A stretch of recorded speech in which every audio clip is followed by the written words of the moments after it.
الحمدللہ رب العالمین والعاقبۃ للمتقین الصلاۃ والسلام علی سید الانبیاء والمرسلین اما بعد فاعوذ باللہ من الشیطان الرجیم بسم اللہ الرحمن الرحیم۔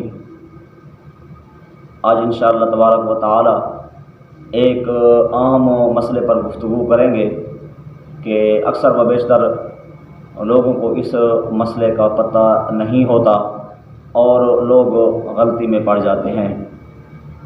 وہ مسئلہ یہ ہے کہ جب عورت کے پاس نکاح کا پیغام پہنچے تو پھر یہ عورت جو ہے دو حال سے خالی نہیں ہوگی، یا تو یہ عورت جو ہے باکرہ ہوگی یا سجبہ ہوگی۔ اب دیکھنا یہ ہے کہ عورت باکرہ کسے کہتے ہیں اور سجبہ کسے کہتے ہیں۔ عورت جو باکرہ ہے یہ اس عورت کو کہتے ہیں جس کی ابھی تک شادی نہیں ہوئی، جو ابھی پہلا نکاح کر رہی ہے۔ سجبہ وہ عورت ہوتی ہے کہ جس کا دوسرا نکاح ہو رہا ہو کسی وجہ سے، یعنی وہ یا تو خاوند اس کا فوت ہو گیا یا اس کو خاوند نے طلاق دے دی ہے تو اب وہ دوسرا نکاح کر رہی ہے، تو اس کو سجبہ کہتے ہیں۔ تو اب ان کے جو نکاح کے پوچھنے کے علیحدہ ایک مسائل ہیں شریعت نے بیان کیے ہیں کہ اگر عورت باکرہ ہے اور اس کے پاس نکاح کا جب پیغام پہنچا تو یہ خاموش ہو گئی، چپ ہو گئی، تو حضور صلی اللہ تعالیٰ علیہ وسلم کی پیاری حدیث شریف ہے، صاحب ہدایہ شریف نے اس کو بیان کیا ہے کہ یہ اس کا چپ ہونا گویا کہ اس کی رضا ہے، بس اس کی طرف سے ہاں ہے۔ اب یہ عورت یا تو چپ ہو گئی ہے یا اس نے منہ سے بول دیا ہے یہ بھی رضا ہے، مجھے یہ رشتہ پسند ہے، یا تیسری بات یہ ہے کہ یہ عورت رونے لگ گئی۔ اب جب رونے لگ گئی ہے تو جب یہ عورت رونے لگ گئی تو اس کا دو طرح کا رونا ہوگا، یا تو یہ ہے کہ یہ بلند آواز سے روئے گی یا آہستہ۔ اگر آہستہ یہ روئی ہے تو یہ اس کی طرف سے ہاں ہے، گویا کہ اس کی رضا ہے۔ ہاں اگر بلند آواز سے یہ روئی ہے تو یہ اس کی طرف سے ہاں نہیں ہوگی۔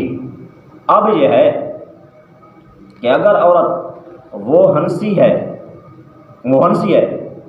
یہ بھی اس کی طرف سے ہاں ہے، ہاں آگے دیکھا جائے گا کہ وہ جو ہنسی ہے بلند آواز سے ہنسی ہے یا آہستہ، یعنی اس نے کیا قہقہ لگایا ہے یا آہستہ ہنسی۔ اگر آہستہ ہنسی ہے تو یہ عورت کی طرف سے رضا ہے، اگر اس نے قہقہ لگایا تو گویا کہ یہ عورت جو ہے مستہزیہ ہے، یعنی مذاق کر رہی ہے کہ اس طرح کے مرد سے میری شادی کر رہے ہو، یہ رضا نہیں ہوگی۔ یہ ہے باکرہ کے مسائل۔ آگے رہی سجبہ، وہ عورت اس کی جو رضا یعنی اس کا جو نکاح کا اقرار ہے وہ اپنی زبان سے کہے گی کہ ہاں یہ مجھے قبول ہے یا نہیں ہے۔ تو گویا کہ یہ دو مسائل جو عام تھے، یعنی جب عورت کے پاس نکاح کا پیغام پہنچے تو وہ اس عورت کو دیکھیں گے وہ باکرہ ہے یا سجبہ ہے۔ اگر باکرہ ہے تو وہ چپ کر جائے بھی اس کی رضا ہے، اگر وہ بول پڑے رضا کے ساتھ یہ بھی رضا ہوگی، اگر وہ روئی ہے آہستہ روئی تو یہ بھی رضا ہوگی، ہاں اگر بلند آواز سے روئی تو یہ رضا نہیں ہوگی۔ اب یہ ہے کہ اگر وہ